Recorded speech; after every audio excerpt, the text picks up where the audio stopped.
Yesu arangije akora umuti ngo areba uburyo abagabo amaso yatukuye. Amaso hari abantu yatukuranye, areba uburyo bajegeye. Hari abantu bajegeye, hari abantu bakoze amajoro. Nanjye ndimo ndi mu bantu bakoze amanywa nijoro, bazi no kuvumbura ama business, bazi no guhimba. Yesu areba abagabo uburyo batabasha no guhagarara, bari kwibaza ngo abana turabashira iki, minerivare zizava he, ubukode buzava he, amafaranga yo kwishyura banka zava he, bicaye bari muri bizava he. Arabareka, arangije ngo yikira mu bwato. Ubwo bwato si ubwo bari barayemo, bagenda baroba bikabacanga, ngo yikira mu bwato ahagararamo, akoreramo iteraniro, ngo akora umurimo w'Imana. Arangije arabareba, gutera haleluya batakeneye kwikiriza, kwa kundi utera haleluya batarahaza, kwa kundi ubwiriza abantu ukabona ntibafashwa. Si uko badafashwa, nuko bameshe inshundura. Umuntu wameshe inshundura ntibamubwira ngo gira utya, arakubwira ati mbikoze igihe.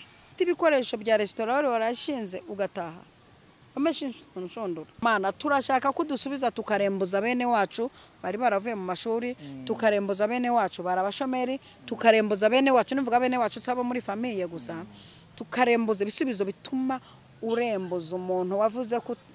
Ndashaka ko ibisubizo bituma n'umuntu wavuze ko utazabigeraho tumurembuza. Wanavuze ko tutazikamira y'imbwa kandi zitanakama. Imbwa ntizikamwa nshuti yanjye, uzambaze ndazizi. Ntabwo zikamwa, ngo utazikamira nayo umuyenzi. Umuyenzi ntabwo ugira amata wawe.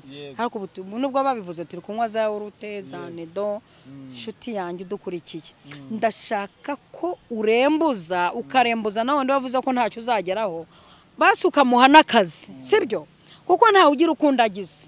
Tugiye gusenga Imana ihabwe icyubahiro, ngo barembuza bene wabo bari mu bundi bwato. Ndashaka ko muri uku kwezi wumviyemo iri jambo utangira ukarembuza ibisubizo biza, ugatangira kurembuza abantu babigushoboza, kuko ni wabishobora. Ntabwo wabishobora wenyine. Hari ibintu utashobora wenyine ugiye kwakira, hari ibintu utasiporuta, hari ibintu utakwidebosaya, hari ibintu utashobora wenyine. Imana igiye kuguha abantu babigufasha, ugiye kurembuza abantu. Imana ihabwe icyubahiro, Imana ihabwe icyubahiro. Oyese reka ngushimire mu izina ry'Umwami wacu Yesu Kristo ko tubana hano kuri Prophetess Mama Lionel. Imana y'amahoro iguha umugisha kandi kwishimire, iguhe kuba mu gihugu cy'Uwiteka Imana yaguha, ugituremo ukirye imbuto zacyo maze ubashe kukinezererwamo. Uyu munsi rero n'ubundi tuje kuri Prophetess Mama Lionel. Twa tumaze iminsi dusa nkaho duhuze, ariko ntabwo ari uko twabanze twabitekerezaga, ariko igihe cyari iki. Ntabwo umuntu avuga yari kuvuga iby'Imana kenshi cyane, agomba gutegereza Imana ikamubwira akabona kuvuga. Niyo mpamvu nzi neza ko ntabwo ari kubyirengagiza, ahubwo umunsi wari uyu. Reka mbashimire rero, ariko ubundi muraho neza Prophet? Muraho, turaho natwe. Turashima Imana. Natwe turi hano turashima Imana. Imana y'amahoro ibaho umugisha. Ndawakire mu izina rya Yesu, namwe Imana ibaho umugisha. Dusuza abantu rero bari mu gihugu cy'u Rwanda, by'umwihariko ahantu Prophetess avuka mu majyepfo, amajyaruguru, burasirazuba n'iburengerazuba, umujyi wa Kigali, intara ya gatandatu y'abadiaspora. Dusuhuza abantu, nkomeje gushimira hahandi nashimiye umuntu, niwe nkomeje gushimira. Ndabizi niba ukomeje gushimira, ariko urashimira n'abandi, ibyo byaba ari ironda, byaba byitwa ironda. Oya, ntabwo ari ironda. Ntabwo ari ironda mama. Oya, ntabwo ndobanura ku butoni. Imana ntirobanura ku butoni, ahubwo iratetesha. Yego, ni ukumutetesha. Yo, ndabimenye, ni ugutetesha. Ariko n'abandi rwose turabashimiye by'umwihariko. Uzi kuntu mpora sinarangiza ikiganiro cyangwa se ngo nibeshye. Hari umuntu nawe ikiganiro kitasohoka ngo atashiraho comment, bamwitari ubwo sinshizeho urahinnye uteri. Imana ariko nivugire mu ndimi niri Imana imuha umugisha, kandi n'abandi bantu badukurikirana buri munsi Imana ibaha umugisha. Bakoresha imbaraga nyinshi kwicara ukumva umuntu, ugaha umuntu amatwi. Burya ibintu bya mbere bivura ihungabana, kubona umuntu gutega amatwi.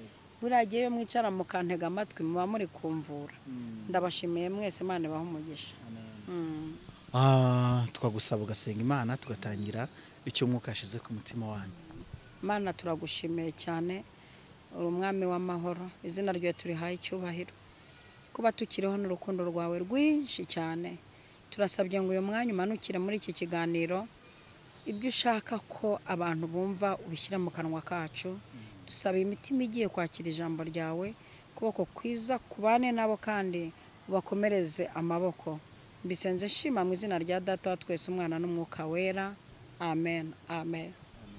Imana y'amahoro iguha umugisha kandi kwishimire uyu munsi rero niki Imana yashize ku mutima wanjye. Uyu munsi ari ijambo Imana yashyize ku mutima wanjye ijambo ry'ubuhanuzi nshaka kubwira abantu badukurikiriye. Ruka igice cya 5 turasoma duhere ku murongo wa mbere tugeze ku wa 5 ku wa 6 nta kibazo cya ku wa 7. Haravuze ngo Yesu yarahagaze mu kibaya cy'inyanja ya Genezareti nuko abantu benshi bamubyiganaho ngo bumve ijambo ry'Imana. Abona amata atsitse ko Bibiliya ivuze ku nkombe y'inyanja ariko abarobyi bari bayavuyemo bamesa inshundura zabo. Yikira mu bwato ubumwe bwari ubwa Simoni amusaba kubutsuraho hato ngo buve ku nkombe aricara yigisha abantu ari mu bwato. Arangije kuvuga abwira Simoni ati igira umuhengeri mujugunye inshundura murobe. Simoni aramusubiza ati databuja twakesheje ijoro dukora cyane nyamara ntacyo twafashe ariko kuko bivuze reka nzijugunye. Babikoze bafata ifi nyinshi cyane ndetse inshundura zabo zenda gucika. Barembuza abagenzi babo bari mu bundi bwato ngo baze babatabare baraza buzuza amato yabo yombi bituma yenda kurengerwa. Simoni Petero ngo abibone atyo yikubita imbere ya Yesu ati vaho ndi databuja kuko ndi umunyabyaha. Nayo magambo shaka ko tuganiriza kuko bw'Imana budukurikiye. Ijambo numvishemo bamese inshundura disi natwe tumaze iminsi twarameshe inshundura iri jambo ryewe rirababaje mu rundi ruhande kugeza ubwo bafata umwanzuro bamesha inshundura. Abantu b'abagabo batekereje umushinga baravuga ati twebwe tugiye gukora ikintu cyo kizadutungira abana. Ugatekereza umushinga ukawushoramo ibitekerezo ukawushoramo n'amafaranga warangiza ugafata ubusa ukageza ubwo umesa inshundura ukabika ibikoresho. Kumesa inshundura bivuze ikintu kinini n'ijambo ribyibushye kugeza mu rwego ufata ibikoresho bya restaurant warashinze ugataha amesha inshundura. Bibuka mu minsi yashize uwo tubana wabugufi yamesha inshundura sha ibikoresho bya restaurant yego aragurisha babyita kumesa inshundura. Uzi kumesa inshundura wa mu mudekorateri cyangwa umudekoratrice ukazinga ukajyana wanateza ukabura aya washoyemo ugataka babyita kumesa inshundura. Uzi kugura inzu bikugoye warangiza ikaza guterwa cyamunara ugasubira mu bukode buryo wameshe inshundura ko niko kumesa inshundura. Nukuri ngo ntako batagize gukesha ijoro wumva ikintu bivuze ni ugukoresha imbaraga zose z'umurengera ntako utagize wararikesheje. Ubu hari abantu bazi no gukora nshuti yanjye bazi no kurara amajoro bafite n'imbaraga bashyiramo imbaraga ariko bikanga bagakesha ijoro nta kintu na kimwe bafasha. Uzi imyaka 10 umuntu w'umugabo amaze imisi akora ahembwa buri kwezi abandi baraguze amazi akaba akiri mu bukode. Ugakesheje ijoro ntugire ifi n'imwe ufata. Gukesha ijoro ntugire na moto utunga. Gukesha ijoro ukabukora ahantu hahemba amafaranga angana kuriya ntugire n'akavuatiri ka 10 wakesheje ijoro. Abantu badukurikiye mumfashe ndashaka kujya kurasa ku ntego tugasengera abantu nkabereka uburyo bigiye gusoza ibyawe. Yesu yarabibonye, niyo mpamvu yaje guhagarara mu bwato ngo arabanza hakora urusengero, arabanza ruhindura urusengero. Haleluya. Yesu hari ibintu agiye guhagararamo, aje kubihagaramo, abanza byeza bihindura urusengero, abanza byeze abihindura urusengero, kuko nyuma yabyo niho habonetse ikintu cyitwa ibifi. Haleluya. Ndafashijwe. Yesu arangije ngo ahageze asanga n'ubwato babuvuyemo, bashyize hariya, batsutse, bameshe inshundura, bafashe umwanzuro w'uko bahebye kandi bavunitse, bakesheje ijoro sha, bananiwe, abantu b'abagabo bazimeshe, barazinga, bananiwe. Suko utakoze uzi gukora, nshuti yanjye, suko utashake, warize pe, bigoye uriga, uremera gucisha abana inzara ujya kwiga, none birangiye umeshe inshundura. Yesu ngo ahageze aravuga ati cyihutirwa si ukubabwira ngo murobe. Yarabishoboye guhita bikora direct, ariko hari icyo yabanje gukora deliverance mu bwato. Haleluya. Harakantu sobanukiye. Uzuko hari abantu bakeneye cyase bakeneye yuko hagira umuntu Imana yambara umubiri w'umuntu runaka ufite ijambo ry'Imana muri we, kuko Imana ikorera abantu bafite ijambo ryayo muri bo, bafite n'ibintu n'umwuka wayo muri bo, baza guhagarara aho wakoreye business bakayiha aho byanze. Ndashaka kugusha aho byanze, ntumira nzasigara nkora ibyo atakoze. Wowe ntumira, nimba ari n'indege ndayurira, nimba ari n'imodoka ndayurira, ntumira nze mpagararemo gusa mpakorera iteraniro. Haleluya. Yesu we, ikintu dukeneye abantu mu kibazo cyacu, dukeneye abantu bambara Imana ikambara umubiri w'umuntu kugira ngo ibashe gukora. Imana ishimwe cyane. Haleluya. Amina. Haleluya. Yesu arangije. Imana ishimwe. Ayaya. Yesu arangije. Yesu arangije. Akora umuti. Ngo areba uburyo abagabo amaso yatukuye. Amaso hari abantu yatukuranye. Areba uburyo bajegeye. Hari abantu bajegeye. Hari abantu bakoze amajoro, nanjye ndimo ndi mu bantu bakoze amanywa n'ijoro. Bazi no kuvumbura ama business, bazi no guhimba. Yesu areba abagabo uburyo batabasha no guhagarara, bari kwibaza ngo abana turabashira iki, minerivare zizava he, ubukode buzava he, amafaranga yo kwishyura banka zava he, bicaye bari muri bizava he. Arabareka, arangije ngo yikira mu bwato. Ubwo bwato si ubwo bari barayemo, bagenda baroba bikabacanga, ngo yikira mu bwato ahagararamo, akoreramo iteraniro, ngo akora umurimo w'Imana. Arangije arabareba, gutera haleluya batakeneye kwikiriza, kwa kundi utera haleluya batarahaza, kwa kundi ubwiriza abantu ukabona ntibafashwa, si uko badafashwa, nuko bameshe inshundura. Umuntu wameshe inshundura ntibamubwira ngo gira utya, arakubwira ati mbikoze igihe. Umuntu wameshe inshundura niwamubwira uti tera ikorasi mpeye nyinshi nta cyavuyemo. Umuntu wameshe inshundura niwamubwira uti korera tegwa iminsi 3, nasenze narenze 3 nta cyavuyemo, nibasenke kuko yameshe inshundura. Yesu arangije arabareba aho batabyumva, arababwira ati mwongere muzane izo nshundura zabo, ngo barazipfundikanya. Ongera jya muri pozisiyo yo kuzipfundikanya. Haleluya. Injira muri pozisiyo. Yesu yahageze, yarangije gukora deliverance, ngo bajya muri pozisiyo. Umugabo umwe Simoni avuga ati kubera ko ari wowe ubivuze, ubundi igihe nari nabivuyemo rwose mwabagabo mwe, igihe nari natashye, ariko kubera ko ari Yesu bivuze, by'ukuri nta kindi gitumye mbivuga. Ifizo ntazo, twakesheje ijoro, nta kigenda, ariko kubera ko ari wowe ubivuze reka tubikora. Ngo bapfundikanye inshundura zabo. Mana ishimwe cyane. Ngo barangije, ngo bikira mu bwato, ngo barafata inshundura, ngo binjiza mu mazi.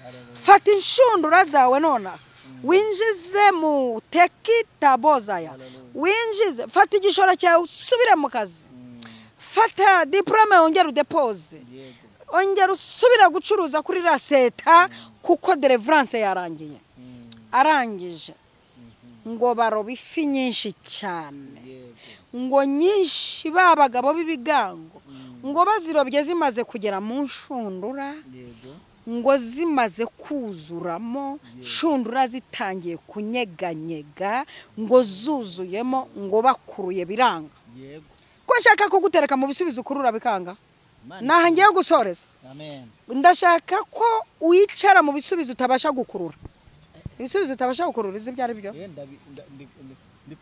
kugira amafaranga menshi cyane udashoboye kujera ukangaje umukontabure kuko we ntiwize kontabirite kugira ibimodoka byinshi cyane ukangaje abashoferi kuko niho watwara imodoka irenzemo niho waba uri igiri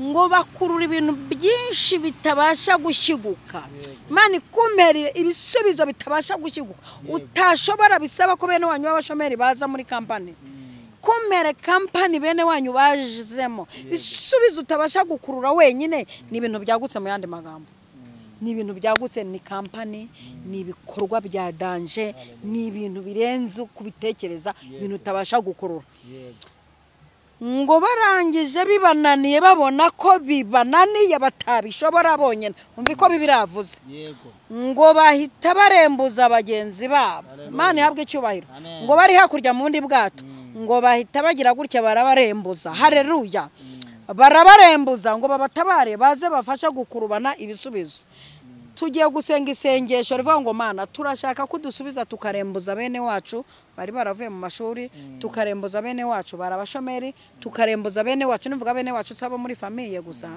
tukarembuza ibisubizo bituma urembuza umuntu wavuze ko ndashaka ko ibisubizo bituma n'umuntu wavuze ko utazabigeraho tumurembuza wanavuze ko tutazikamira y'imbwa kandi zitanakama imbwa ntizikamwa nshuti yanjye uzambaze ndazizi ntabwo zikama ngo utazikamira nayo umuyenzi ntabwo ugira amata wawe ariko nubwo babivuze turi kunywa za urute za nedo nshuti yanjye udukurikiye ndashaka ko urembuza ukarembuza nawe ndi wavuze ko ntacyo uzageraho basi ukamuha n'akazi sibyo kuko ntawe ugira ukundagize tugiye gusenga Imana ihabwe icyubahiro ngo barembuza bene wabo bari mu bundi bwato ndashaka ko muri uku kwezi wumviyemo iri jambo utangira ukarembuza bisubizo biza ugatangira kurembuza abantu babigushoboza kuko ni wabishobora ntabwo wabishobora wenyine hari ibintu utashobora wenyine ugiye kwakira hari ibintu utasiparuta hari ibintu utakwidebosaya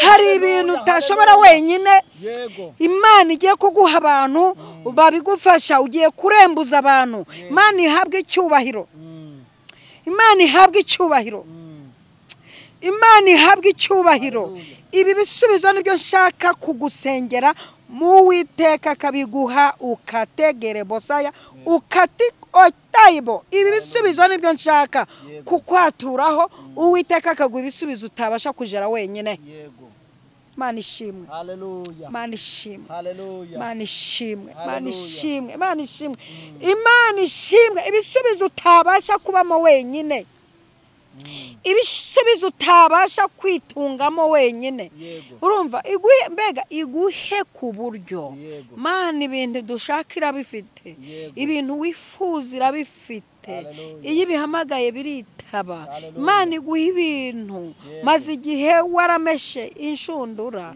maze igihe waravuye mu bwato waravuye muri business maze igihe warabishingutsemo ariko ndashaka ko Uwiteka aguha ibisubizo utabasha kujera ku buryo urembuza abantu hirya bakaza kugufasha niko byagenze umugore umwe yabwiye umuhanuzi ati ko ibintu byanjye bagiye kubiteza n'abana banjye bakabajyana kubera ikibazo cy'umwenda umugabo wanjye yariye Imana irangije ica mu muhanuzi arahanura namuga ati nyanda utire ibintu nutire bike amaze gutira byinshi nawe yari yarameshe inshundura uriya mumama yari yarameshe inshundura arangije ati yameshe inshundura nawe warazifuza urunyuguzo zarumye wateye ipasi arangije umuhanuzi amubwira ati tira ibintu ntutire bike ngo arangije fungirana mu nzu asuka amavuta n'abana be ngo amavuta mu bana menshi kugeza ubwo arembuza abana bati nta kindi ariko uyu mwuka wo kurembuza we yewe we nta kindi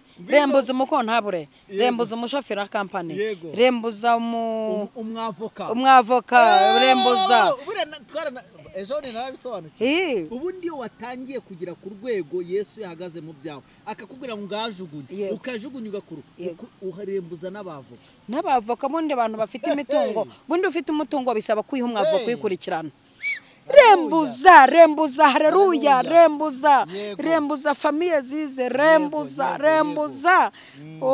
taze eredesaye kerebosaye dekeye rebosaye umumama arangije arembuza abana barababaza ngo nta kindi gisigaye ati nta kindi arangije ngo aragenda arishyura amaze kwishyura ideni ngo aragenda atarura ibintu ngo asiga gutungane n'abawe donc urembuze Mana ishimwe cyari igihe kikugoye wumvira ijambo hari mu gihe byanze wameshe inshundura wari warazivuguse ariko umwigisha arahageze yikiye mu bwato mukozi w'Imana arahageze ubutabazi burahageze bitumye ukurura biruhanije bitumye ukurura ibintu utabasha bitumye ukurura ibisubizo utabasha akira ibisubizo utashobora akira ibisubizo utabasha urembuza abantu baze bagufashe Imana ihabwe icyubahiro ndafashijwe tugiye gusenga kadusenge ngiye gusengera aba bantu mwarakubiswe pe utanyiraririyeho warakubiswe wameshe inshundura wavuye no muri business wavuye no mu kazi kari keza we mbega amafaranga kaguhembaga we ariko wameshe inshundura wavuye mu kazi warakubiswe ijambo ry'ihumura Imana kubwiye none aha ngaha ongera unaka inshundura ugiye gukurura ibintu birohanije ugiye kurembuza bene wanyu noneho Imana igiye kuguha ibisubizo bituma uvuga ngo vahonde uko ndo munyabyaha vahonde ugiye kubona ibisubizo bituma uvuga uti vahonde bya bisubizo bituma uvuga uti Imana irahambaye reka ngusengere mwami Yesu haleluya ndagushimiye cyane ushyira ikuzimu ugakurayo ibi bisubizo hano arabibonye araturagara araririmba aririmba indirimbo atarepese ayihimba ako kanya aravuga ngo ari ngumba byaye karindwi kubera ibisubizo abonye uyu muntu wari udukurikiye yaragowe yarahangayitse yari yarameshe inshundura yari yaravuye no mu bwato yari yaricariye hafi y'akazi ke ariko byaranze none ijambo riravuze ngo umwigisha hageze harababwira ati mwongere muzane inshundura zanyu mwerekeza aho mugomba kwerekeza barangije bafata ibintu byinshi uyu muntu wese wadukurikiranye niyerekeza iburyo maze iminsi ibumoso byaranze ibumoso byaramucanze ibumoso yarameshe inshundura ariko niyerekeza iburyo ubutabazi bwose bumugereho ndagushimiye kuri Imana ibikoreye kwiyubahisha mbisenze shima mu izina rya Data wa twese Mwana n'Umwuka wera amen amahoro